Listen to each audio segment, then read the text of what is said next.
students, welcome to Statisticspedia. Now the most important topic which covers maximum proportion for your exam, that is statistical inference. So let's begin with it now. If chi square follows chi square with n degrees of freedom, then chi square by 2 follows what? तो most importantly I will also tell you जो additional questions frame हो सकते हैं और किन points का हमें ध्यान रखना है.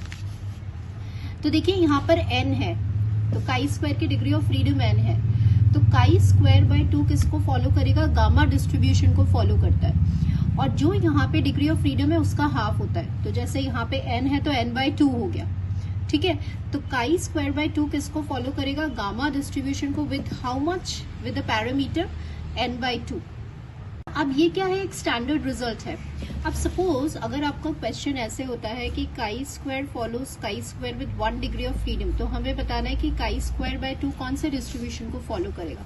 तो आई टोल्ड यू वो फॉलो तो गामा डिस्ट्रीब्यूशन को ही करेगा, लेकिन जो डिग्री ऑफ फ्रीडम यहाँ पे काई स्क्वायर फॉलो कर रहा है उसका हाफ हो जाता है. तो ये भी एक क्वेश्चन आ सकता है. तो व्हाट इंपॉर्टेंट पॉइंट क्या है यहाँ पर कि आपको ये ध्यान रखना है कि डिग्री ऑफ फ्रीडम क्वेश्चन में क्या गिवन है उसका आपको हाफ करना है, ठीक है. नेक्स्ट क्वेश्चन देखते हैं. For chi square distribution the value of beta 1 and beta 2 B. Now sometimes वैसे तो हमें ये याद होना चाहिए, बट अगर याद नहीं है तो how to find the value of beta 1 and beta 2. So chi square distribution में आपको 3 वैल्यूज जो है वो याद होनी चाहिए जिससे आप सारी कैलकुलेशन कर पाएंगे. एक काई स्क्वायर का मीन जिसे आप μ1 प्राइम कहते हैं, दैट इज n. एक वेरियंस जो 2n होता है, दैट इज μ2, और एक μ3 that is equals to 8n, ठीक है. और सो μ4 की वैल्यू होती है आपकी 48n प्लस 12n स्क्वायर. तो ये 4 आपको याद होने चाहिए. आप देखिए क्वेश्चंस क्या हो सकते हैं. What is the relation between mean and variance. तो वेरियंस क्या होता है? 2 टाइम्स ऑफ मीन होता है. एक और क्वेश्चन क्या होता है कि एक ऐसा डिस्ट्रीब्यूशन बताइए जिसमें variance it is twice of mean. तो वो डिस्ट्रीब्यूशन कौन सा है? काई स्क्वायर है, ठीक है. Now here you need to find beta 1. तो बीटा 1 होता है μ3 का स्क्वायर और μ2 का cube. So what is μ3 over here? 8n का स्क्वायर कर दीजिए और μ2 का क्यूब कर दीजिए. So this will cancel it out और ये आपका 8/n हो जाएगा. तो यहाँ से आप ऑप्शंस देख लीजिए. अब इस ऑप्शन में देखिए 8/n सिर्फ यहाँ पे ही है, तो अब आपका बीटा 2 ऑब्वियसली क्या होगा? 3 + 12n हो जाएगा. So this is how we can solve this question. Next question देखिए, the relation between the first 3 cumulants of chi-square distribution be what? So जब हम cumulants की बात करते हैं तो आपको पता है कि μ1 प्राइम मीन जो होता है वो kappa 1 के इक्वल होता है, that is n. μ2 जो होता है वो kappa 2 के इक्वल होता है जिसे आप वेरियंस कहते हैं. μ3 is equal to kappa 3 which is equals to 8n. तो यहाँ पे जो हमें रिलेशन स्टैब्लिश करना है वो k1, k2 एंड k3 के बीच में स्टैब्लिश करना है. तो आप देखिए कि आपको 8n जो है, देखिए आप यहाँ पे देखिए k1 k3 जो मल्टीप्लाई हो रहा है k1 एंड k3, तो क्या आ रहा है?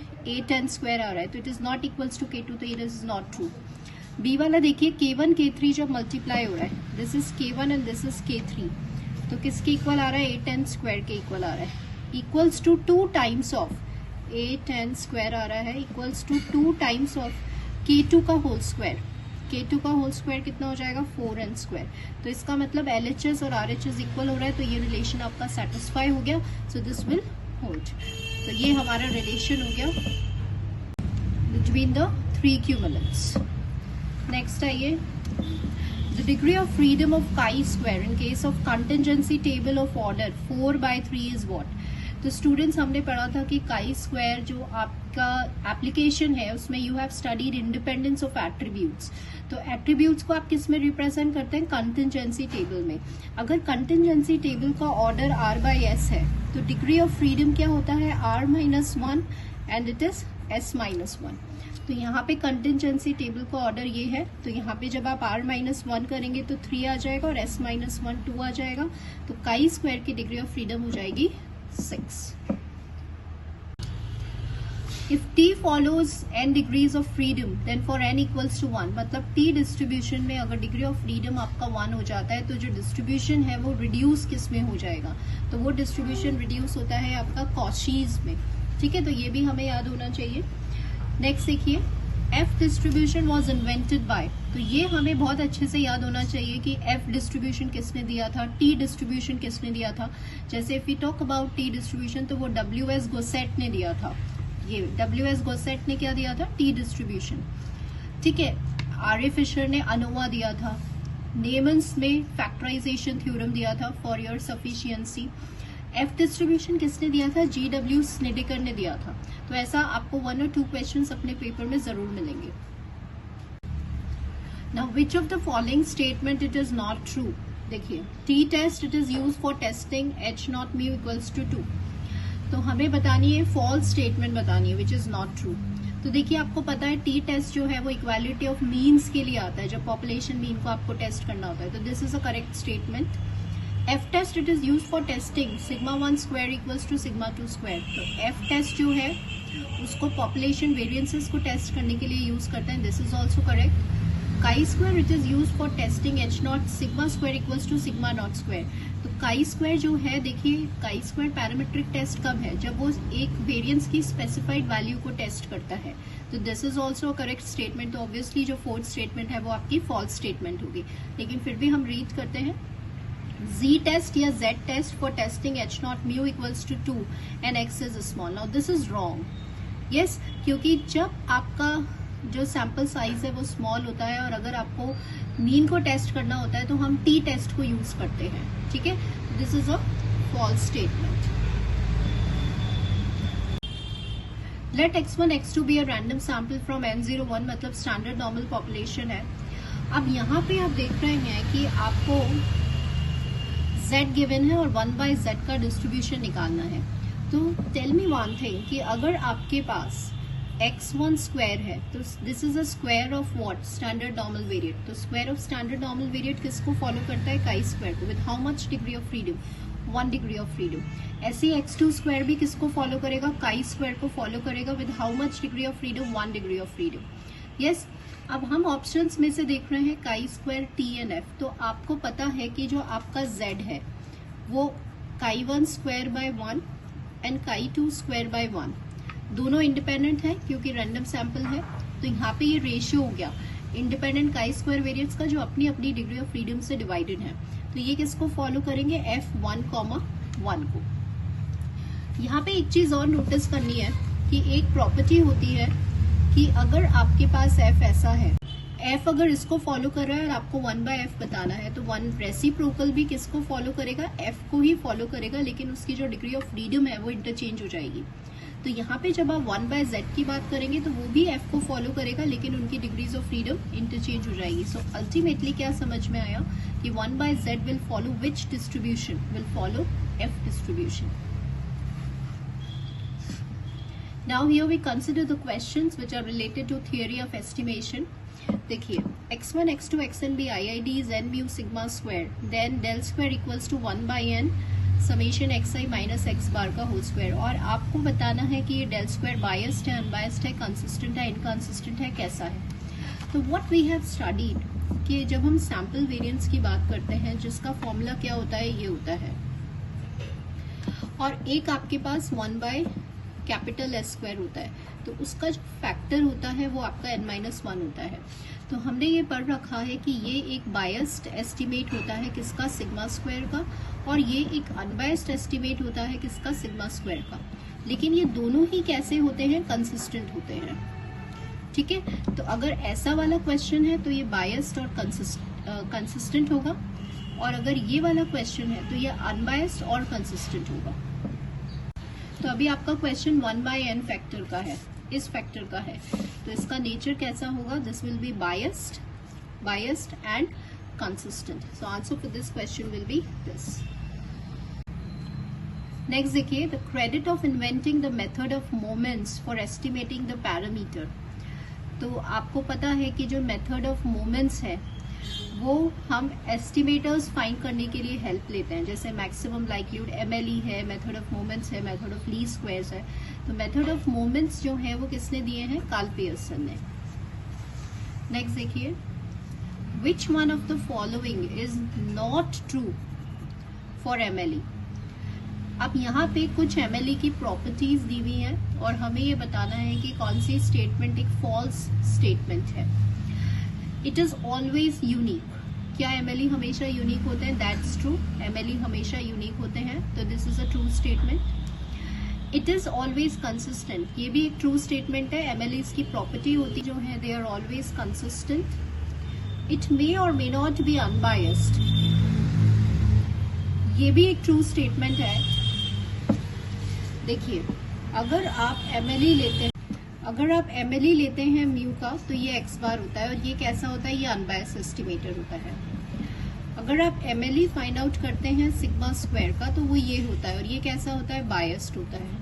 तो इट इज नॉट नेसेसरी कि जो भी MLEs आप निकाल रहे हैं वो बायस्ड और अनबायस्ड कैसे भी हो सकते हैं, जरूरी नहीं है कि वो हमेशा अनबायस्ड ही हो।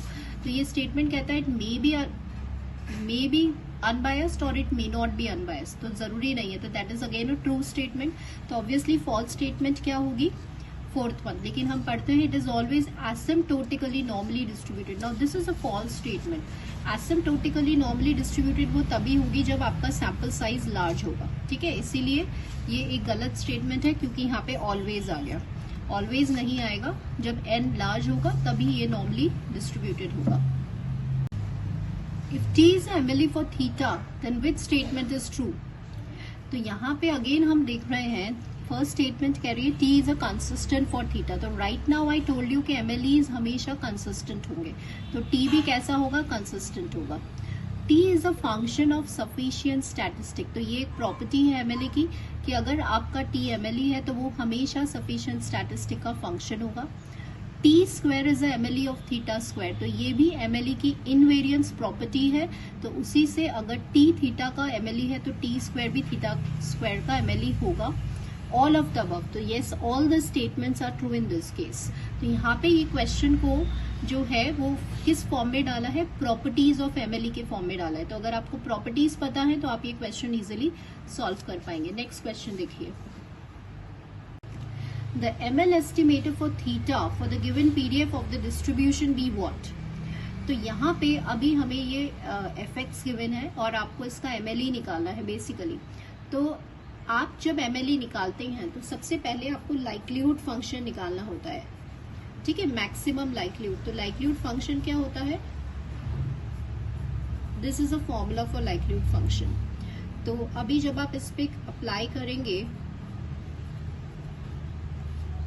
तो ये आ जाएगा आपका थीटा की power n e minus summation xi।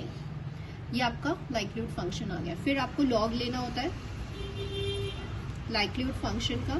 तो आप जब इसका लॉग लेंगे तो ये हो जाएगा n log theta minus theta summation of xi। फिर आपको इसको डिफरेंशिएट करना है, इक्वेटेड टू जीरो। हम इसको डिफरेंशिएट और इक्वेटेड टू जीरो इसलिए कर रहे हैं क्योंकि आप इसमें प्रिंसिपल लगा रहे हो मैक्सिमा एंड मिनिमा का। So once you will differentiate with respect to theta, तो ये आपके पास क्या आ जाएगा? And on solving आपको थीटा की वैल्यू निकालनी है। So theta will be equals to n by summation of xi, ठीक है। And what is n by summation of xi? 1 by x bar। तो ये सैंपल मीन का इनवर्स है बेसिकली। तो ये आपका जो आया है वो MLE है। So आपको यही फाइंड करना था। तो this is how we can find it out. Next देखिए, for Cauchy's distribution the consistent estimators of theta be. अब ये हमें याद होना चाहिए कि जब आपकी पॉपुलेशन का फॉर्म कॉशी होता है तो सैंपल मीन उसका कंसिस्टेंट एस्टिमेटर नहीं होता है, बल्कि क्या होता है उसका कंसिस्टेंट एस्टिमेटर? सैंपल मीडियन होता है, ठीक है। तो यहाँ पे दोनों ही ऑप्शंस है। So remember, if the population is Cauchy's then sample median will be the only consistent estimator for the parameter theta. Rao-Blackwell theorem is useful in obtaining lower bound to the variance, upper bound to the variance, sufficient estimator and MVUE। तो देखिए, lower bound के लिए हम CR inequality को use करते हैं, Cramer Rao inequality को। Sufficient estimator के आपके पास नेमन्स फैक्टराइजेशन थ्योरम होता है। तो अब मिनिमम वेरिएंस अनबायस्ड एस्टिमेटर जब हमें फाइंड करना होता है और CR इनइक्वालिटी को जब हम अप्लाई नहीं कर सकते, तो हमारे पास राउ-ब्लैकवेल थ्योरम है जिसकी हेल्प से हम MVUE एस्टिमेटर्स को फाइंड कर सकते हैं। A confidence interval of confidence coefficient 1 minus alpha is best which has smallest width, largest width, average width and none. तो देखिए जो इंटरवल है उसकी जो विड्थ है it must be smallest always. तो answer for this question will be smallest width. So students, आज हमने theory of estimation and test of significance वाले क्वेश्चंस कवर किए हैं। तो आप मेरी प्लेलिस्ट पे जाके जरूर विजिट करिए, बिकॉज आपके बहुत सारे टॉपिक्स जो है वो कवर हो जाएंगे and you will solve PYQs भी आपके बहुत सारे कवर हो रहे हैं, as well as some of the additional practice questions. So do share to the maximum students and hope this video is helpful for you. Thank you for watching the video.